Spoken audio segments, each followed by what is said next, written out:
له افغانستان څخه د ایستلو بهیر کاناډا لسګونه نور افغان کډوال انتقال کړي.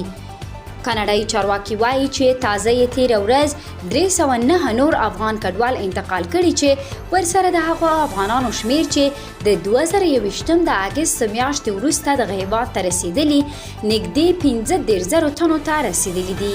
د کاناډا د مهاجرت، پناه ورکونې او اوسېدنې د چارو وزیر شان فریزر د چهارشنبې په ورځ د خپل ټویټر پاڼې دغه هېواد ته د 309 نویو افغان کډوالو د رسېدلو خبر ورکړی دی.